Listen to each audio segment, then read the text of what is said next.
2009 முற்பாடும் பிற்பாடும் போரினால் பாதிக்கப்பட்ட மக்களும் பல துன்பங்களை அனுபவித்துக் கொண்டு வருவதை நாங்கள் பார்க்கக்கூடியதாக இருக்கிறது. சிலர் முன்னாள் போராளிகளை வைத்தும் இந்த போரினால் பாதிக்கப்பட்ட மக்களை வைத்தும் இவர்கள் ஒரு சில சலுகைகளை கொடுத்தும் ஒரு சில ஆசைகளை காட்டியும் அவர்களை பிரயோகித்துக் கொண்டிருக்கிறார்களே தவிர அவர்களால் இந்த மக்களுக்கோ போராளிகளுக்கோ எந்தவித உதவியும் கிடைக்கப்பெறவில்லை, கிடைக்காது என்பது திட்டவட்டமாக நாங்கள் கூற முடியும். உங்களுக்கு தமிழ் கட்சிகள் நூடாக விமோசனம் கிடைக்கும், உங்களுக்காக சலுகைகள் கிடைக்கும், உங்களுக்காக நீங்கள் கேட்கின்ற அந்த உதவிகள் கிடைக்கும் என்று நம்புவது எங்களை பொறுத்தவரையில் அது ஒரு கண்மூடித்தனமான, அதாவது காணல் நீரை தேடி தாகத்தை தீர்க்க போகின்றதற்கு சமனாக இருக்கிறது.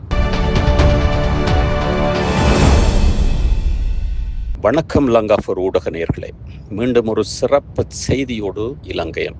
இந்த செய்தி முன்னாள் போராளிகள் மற்றும் 2009 அல்லது முன்னதாக பின்னதாக இந்த போரினால் பாதிக்கப்பட்டு இலங்கையிலே ஈழத்திலே வாழ்ந்து கொண்டிருக்கின்ற வடக்கு கிழக்கிலேயும் பிற நாடுகளிலேயும், அதாவது அருகிலே இருக்கின்ற இந்தியாவிலேயும் அகதிகளாக வாழ்ந்து கொண்டிருக்கின்ற மக்கள் தொடர்பான செய்திகளாக இருக்கிறது. தயவு செய்து பொறுப்புணர்வோடு தமிழர்களுடைய இந்த 2009 பிற்பாடும் முற்பாடும் இந்த போரினால் பாதிக்கப்பட்ட மக்களுக்காகவும் மற்றும் இந்த முன்னாள் போராளிகளுக்காகத்தான் இந்த செய்தியை ஒளிபரப்புகின்றோம். தயவு செய்து நீங்கள் இந்த செய்தியை நீங்களும் கேட்டு பிடித்திருந்தால் மற்றவர்களுக்கும் பகிர்ந்து ஒரு எழுச்சியை அல்லது ஒரு விழிப்புணர்வை ஏற்படுத்துமாறு கேட்டுக்கொள்கின்றோம். அத்தோடு கூட முழுமையாக இந்த செய்திகளை கேட்டுவிட்டு உங்களுடைய விமர்சனங்களையும் கீழே பொறிக்குமாறு கேட்டுக்கொள்கின்றோம். இந்த 2009 பிற்பாடு சரணடைந்த, புனர்வாழ்வு அளிக்கப்பட்ட என்று பல வகையாக முன்னாள் போராளிகள் இலங்கையிலே வடக்கு கிழக்கிலே மற்றும் இந்திய தமிழகத்திலேயும் வாழ்ந்து கொண்டு வருகிறார்கள். கணிசமானவர்கள் ஈழத்திலே வாழ்ந்து கொண்டு வந்தாலும், அதுவும் வன்னியிலே வாழ்ந்து கொண்டு வந்தாலும், அதே வேளையில இந்த போரினால் பாதிக்கப்பட்டவர்கள் 2009 முற்பாடும் பிற்பாடும் போரினால் பாதிக்கப்பட்ட மக்களும் பல துன்பங்களை அனுபவித்துக் கொண்டு வருவதை நாங்கள் பார்க்கக்கூடியதாக இருக்கிறது. சிலர் வெளிநாடுகளிலே இருக்கின்ற அவர்களுடைய தெரிந்தவர்கள், நண்பர்கள், சொந்தக்காரர் அல்லது முன்னாள் போராளிகள் சிலருடைய உதவிகளோடு, சில மறைமுகமாக உதவி செய்கின்ற கோவில்கள், சில பொது தொண்டு நிறுவனத்தின் உதவியோடு சற்று உயர்ந்த நிலைக்கு வந்துவிட்டார்கள். இருந்தாலும் கூட போரினால் பாதிக்கப்பட்ட பலர் இப்பொழுதும் அன்றாட சீவியத்துக்கே வருமானம் இல்லாமல் கஷ்டப்பட்டு கொண்டிருப்பதை நாங்கள் பார்க்கக்கூடியதாக இருக்கிறது. அதில் ஒரு கணிசமானவர்கள் மன நோயிலாலும் பாதிக்கப்பட்டவர்களாகவும், அங்கஈனம் இழந்தவர்களாகவும், மற்றும் பெற்றோரை இழந்த பிள்ளைகளாகவும், கணவனை இழந்த மனைவியாகவும், மனைவியை இழந்த கணவனாகவும், உற்றார் உறவினர்கள் சொந்தங்களையெல்லாம் இழந்த தாயாகவும், இப்படி பலர் இந்த வாழ்க்கையை நடாத்தி கொண்டு வருகின்றார்கள். அந்த வகையில் நாங்கள் பார்க்கின்ற பொழுது இந்த இவர்களுக்கு உதவுவதற்கு யாரும் இல்லையா என்ற ஒரு கேள்விக்குறி இருக்கிறது.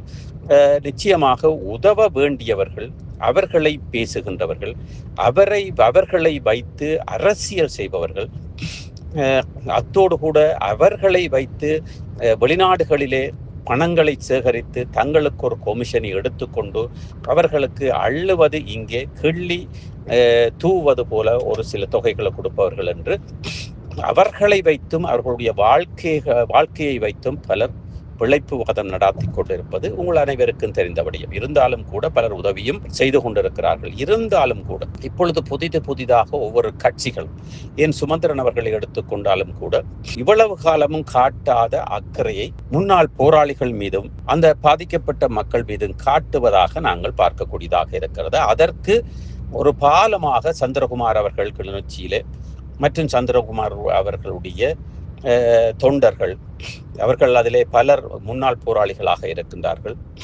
இவர்கள் ஆயத்தப்படுத்தி சுமந்திரன் அவர்களோடு இணைத்திருக்கிறார்கள். அந்த இணைந்தவர்கள் நிச்சயமாக 100% சுமந்திரன் அவர்களை நம்பியோ அவருடைய வார்த்தையை நம்பியோ செல்லவில்லை. அவர்களுக்கு ஏதோ ஒரு சலுகை கிடைக்கும், எங்களுக்கும் ஏதோ ஒரு உதவி கிடைக்கும், அல்லது ஒரு அரசியல் கட்சியில் ஒரு இடம் கிடைக்கும் என்ற போர்வையில் தான் ஒரு சிலர் இணைந்திருப்பதை பார்க்கக்கூடியதாக இருக்கிறது. இங்கே நாங்கள் சுமந்திரன் பக்கத்தில் நீங்கள் இணையுங்கள், இணைய வேண்டாம் என்பதை நாங்கள் இங்கே பேச வரவில்லை. எப்படி இவர்கள் துஷ்பிரயோகப்படுத்தப்படுகிறார்கள், பிரயோகிக்கப்படுத்தப்படுகிறார்கள் என்பதைத்தான் நாங்கள் இங்கே பார்க்கின்றோம். அங்கே மாத்திரமல்ல, வெளிநாடுகளிலே அமைப்புகள், அதாவது அமைப்பு என்றால் புலிகளுடைய 2009ஆம் ஆண்டு இருந்த அமைப்பிலே அந்த உப அமைப்புகளிலே இருப்பவர்கள் இப்பொழுதும் அதை ஒரு சிலர் செய்து கொண்டிருப்பதை நாங்கள் பார்க்கக்கூடியதாக இருக்கிறது. அந்த அவர்களுக்காக சேகரிக்கப்படுகின்ற பணங்கள், அவர்களுக்காக சேகரிக்கப்படுகின்ற நிதி முழுமையாக போய் சேருகின்றதா என்று பார்க்கின்ற பொழுது நிச்சயமாக இல்லை என்ற ஒரு பதிலைத்தான் நாங்கள் கூற வேண்டியிருக்கிறது. காரணம், அப்படி செய்வார்களாக இருந்தால் வெளிநாட்டிலே இருப்பவர்களோ உள்நாட்டிலே இருப்பவர்களோ முன்னாள் போராளிகளுக்கும் அந்த பாதிக்கப்பட்ட மக்களுக்கும் உதவி செய்வார்களாக இருந்தால் அவர்கள் அனைவரும் வசதியானவர்களாக ஆக்கப்பட்டிருப்பார்கள். இப்பொழுதும் தங்களால் முடிந்தவரை கூலி தொழில், மீன்பிடி தொழில், இப்படி பல தொழில்களை செய்து கொண்டிருக்கிறார்கள் பலர். அந்த வகையிலே நாங்கள் பார்க்கின்ற பொழுது அவர்கள் பலருக்கு அந்த உதவிகள் கிடைக்கப்பெறவில்லை அல்லது பெற்ற உதவிகள் போய் சேரவில்லையோ அது நாங்கள் திட்டவட்டமாக கூற முடியாது. இருந்தாலும் கூட இந்த முன்னாள் போராளிகளும் இந்த 2009ஆம் ஆண்டு முற்பாடும் பிற்பாடும் போரினால் பாதிக்கப்பட்ட மக்களையும் இந்த அரசியல்வாதிகள் தங்களுடைய அந்த அரசியல் பயணத்திற்காக ஒரு மிதி பலகையாக அல்லது ஒரு பாலத்தை கட்டுகின்ற ஒரு தடை கல்லாக உபயோகித்துக் கொண்டிருக்கிறார்கள் என்பதை நாங்கள் நடந்து கொண்டிருக்கின்ற பாதையிலே பார்த்து கொண்டிருக்கின்றோம். மேலும் நடைபெறப் போகின்றது. உதாரணத்துக்கு ஒரு சில கட்சிகள் மாவீரர்களையும் தியாகங்களையும் வைத்து தாங்கள் கட்சி ஆரம்பிக்கும் போது அஞ்சலி செலுத்துவது, இப்படி பல விடயங்கள் கூத்துக்கள் நடைபெற்றுக் கொண்டிருக்கிறது. இருந்தாலும் கூட இந்த புதிய கட்சிகளோ பழைய கட்சிகளோ அவர்கள் இந்த முன்னாள் போராளிகளை வைத்தும் இந்த போரினால் பாதிக்கப்பட்ட மக்களை வைத்தும் இவர்கள் ஒரு சில சலுகைகளை கொடுத்தும் ஒரு சில ஆசைகளை காட்டியும் அவர்களை பிரயோகித்துக் கொண்டிருக்கிறார்களே தவிர அவர்களால் இந்த மக்களுக்கோ போராளிகளுக்கோ எந்தவித உதவியும் கிடைக்கப்பெறவில்லை, கிடைக்காது என்பது திட்டவட்டமாக நாங்கள் கூற முடியும்.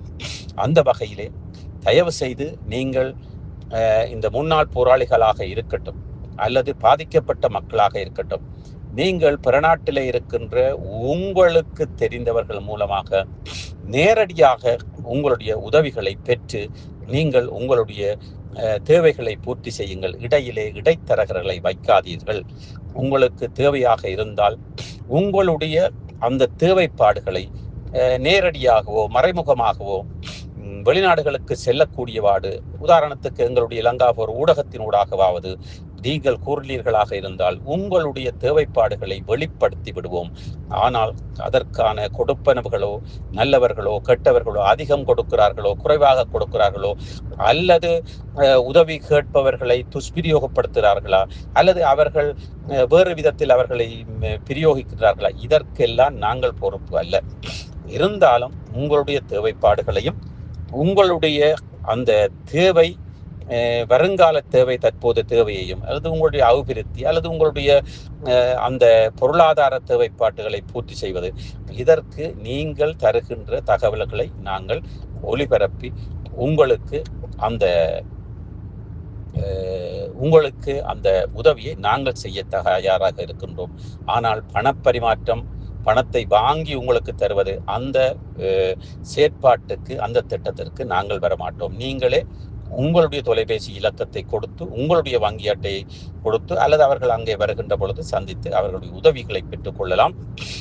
ஆனால் இப்பொழுதும் நீங்கள் மாறாமல் உங்களுக்கு தமிழ் கட்சிகள் நூடாக விமோசனம் கிடைக்கும், உங்களுக்காக சலுகைகள் கிடைக்கும், உங்களுக்காக நீங்கள் கேட்கின்ற அந்த உதவிகள் கிடைக்கும் என்று நம்புவது எங்களை பொறுத்தவரையில் அது ஒரு கண்மூடித்தனமான, அதாவது காணல் நீரை தேடி தாகத்தை தீர்க்க போகின்றதற்கு சமனாக இருக்கிறது. அந்த வகையிலே நீங்கள் உங்களுக்கு தேவைப்பாடுகள் இருந்தால் அதனை லங்காபோர் ஊடகம் ஊடாக langafor.com அங்கே கான்டாக்ட் அந்த தொடர்புகள் இருக்கிறது. இமெயில் ஊடாகவோ வாட்ஸ்அப்பின் ஊடாகவோ உங்களுடைய தேவைப்பாடுகளை அறிவியுங்கள். எங்களால் முடிந்தவரை அதனை வெளிப்படுத்தி உங்களுக்கு சேவை செய்ய விரும்புகின்றவர்கள், உதவி செய்ய விரும்புகின்றவர்களை இனங்கண்டு நீங்களே அந்த உதவியை நேரடியாக பெற்றுக்கொள்ளுமாறு அந்த உதவியை நாங்கள் செய்ய தயாராக இருக்கின்றோம். லங்காபோர் ஊடகம், இலங்கையம். சுவிட்சர்லாந்துல வீடு வாங்க போறீங்க, இல்ல ஆல்ரெடி உங்களுக்கு அங்க வீடு இருக்குன்னா, இந்த வீடியோ உங்களுக்காக தான். ஸோ ஸ்கிப் பண்ணாம ஃபுல்லா பாருங்க. ஒரு மனிதனுக்கு வீடு அப்படிங்கிறது ரொம்பவே அத்தியாவசிய தேவை. அத்தியாவசிய தேவைகள்ல முக்கியமான பங்கு வகிக்கிறதே இந்த வீடு தான். ஸோ அப்படி வீடு வாங்குறது, விற்கிறது இது சம்பந்தமா உங்களுக்கு இருக்கிற நிறைய ப்ராப்ளத்துக்கு சொல்யூஷன் தர ஒரே இடம் தான் உங்கள் செல்வாசக். Your future our vision. இப்போ சுவிட்சர்லாந்துல வீட்டோட வட்டி விகிதத்துல நல்ல மாற்றம் வந்திருக்கு, நிறைய குறைஞ்சிருக்கு. ஸோ நீங்க ஏதாவது அக்ரிமெண்ட் போட்டு வச்சிருக்கீங்கன்னா இப்பவே அதை ரெனிவல் பண்ணி மாற்றி வச்சுக்கிட்டீங்கன்னா உங்களுக்கு நிறைய ப்ராஃபிட்ஸ் இருக்கும். ஸோ இது சம்பந்தமா உங்களுக்கு ஏதாவது அப்டேட்ஸ் வேணும், இந்த மாற்றத்துல உங்களுக்கு ஏதாவது டவுட் இருக்கு அப்படின்னா மறக்காம ஸ்கிரீன்ல தெரிய நம்பர் கால் பண்ணுங்க. சுவிட்சர்லாந்துல நீங்க வீடு வாங்கணும் இல்ல வீடு விற்கணும், அந்த மாதிரி ஏதாவது உங்களுக்கு தேவைகள் இருந்தா மறக்காம எங்களை காண்டாக்ட் பண்ணுங்க. உங்களோட எல்லா தேவைகளையும் உங்க ஃபேமிலியில ஒரு மெம்பரா இருந்து நாங்க பார்த்து பண்ணி கொடுப்போம். இது உங்கள் செல்வாசக். இச்செய்திகளுக்கு பிரதான அனுசரணை செல்வாசோக் இமோபிலியன், சுவிஸ் நாட்டில் முன்னணி நிறுவனம். தொடர்புகளுக்கு 07951464428. வீடு வாங்க, வீடு கட்ட, வீடு திருத்த மற்றும் வீட்டுக்கடன். Your future our vision. இது போன்ற மேலும் பல முக்கிய சுவாரஸ்யமான செய்திகளை அறிந்து கொள்ள லங்காஃபோ யூடியூப் சேனலை சப்ஸ்கிரைப் பண்ணுங்கள். எமது செய்திகள் உடனடியாக கிடைக்க பெல் பட்டனை அழுத்துங்கள். அத்தோடு எமது செய்திகளை மற்றவர்களும் பார்வையிட ஷேர் செய்யுங்கள். நன்றி.